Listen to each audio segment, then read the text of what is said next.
Executive and Founder Advisory: Leadership Patterns, Risks, and Growth Edges. Hi, everyone. I'm Kristen, data scientist, business coach, and astrologer.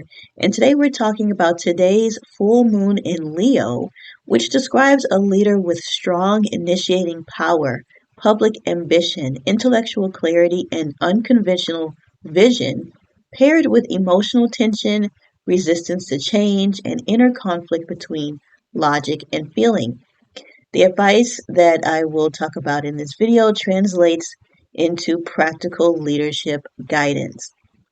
So, number one, first off, this is all about leading boldly, but to temper force with awareness. And so, as a leader, as a founder, as an executive, you run your own business, you direct others, you are naturally decisive, pioneering, and courageous. You excel when launching new initiatives, taking charge in uncertain environments, inspiring others through confidence and clarity. And so, my advice to you as an executive would be to use your boldness to initiate and not to dominate others. Impatience, aggression, or ego driven decisions can erode trust in those who look up to you. Build feedback loops before acting at full speed. The second piece of advice I have for those who are founders, business owners, executives, directors is to build emotional intelligence as a strategic skill. And so, in your role, you rely heavily on logic, objectivity, and fairness, often discounting emotional data. While this strengthens decision making, it can create blind spots in team dynamics, escalate conflict, and it can reduce psychological safety. So, my executive advice would be to treat emotions as information, not obstacles. Leaders who integrate emotional intelligence outperform purely rational decision makers, especially during growth, crisis, or change. And I would actually say it matters even a bit more than purely rational decision making. The third piece of advice I have is about preparing for change even if you resist it. You value reliability and structure and prefer predictability that keeps us safe. However, entrepreneurship and executive leadership demands adaptability. So, my executive advice would be to design systems that absorb change without destabilizing you, to delegate operational flexibility to others who thrive in ambiguity, and to practice small intentional changes to reduce rigidity, because inflexibility is a risk factor in fast moving markets. The fourth piece of advice I have is to balance public success with private stability.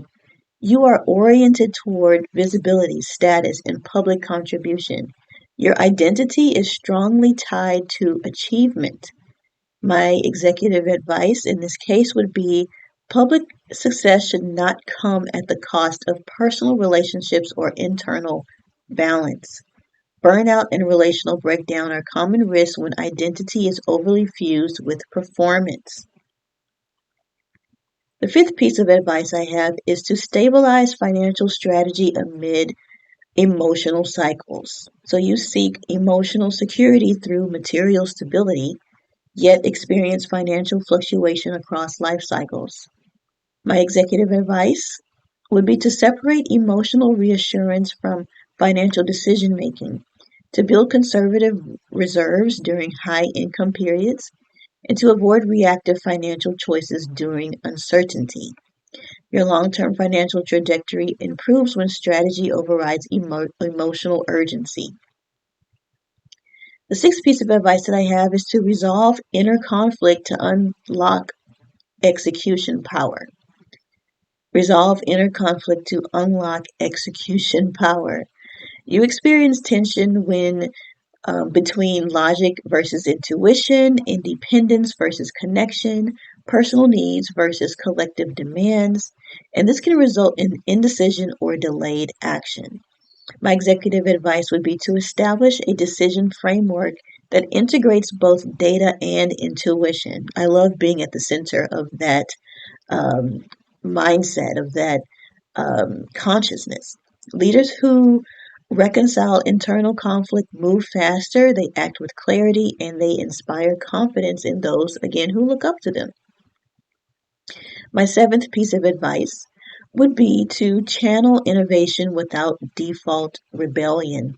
You are unconventional, innovative, and drawn to progressive or humanitarian causes.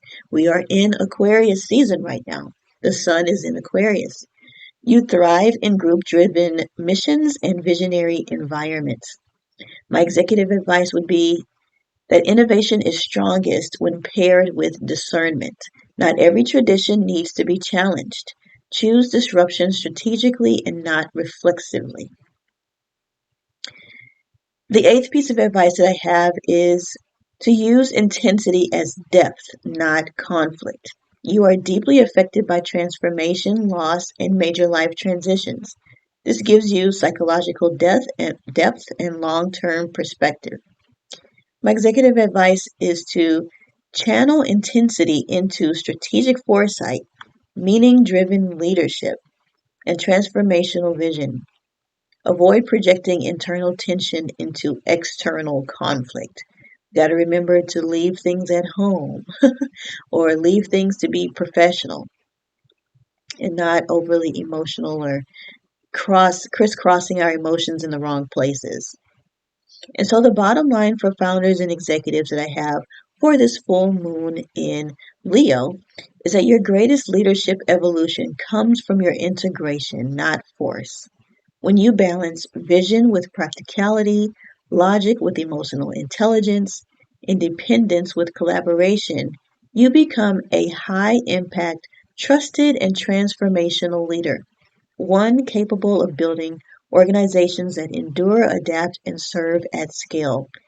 This is leadership that initiates, stabilizes, evolves, and sustains. So as you continue on in your career, in your business, um, this I believe are great. These are great pieces of advice, even beyond this full moon in Leo.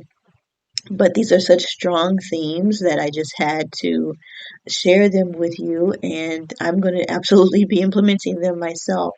So let me know what you think in the comments. Which one was your favorite? Which one may you've already been perhaps implementing before?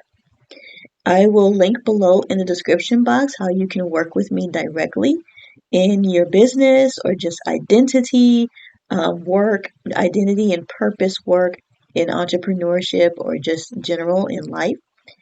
And thank you so much for watching this video, and I will see you in the next one.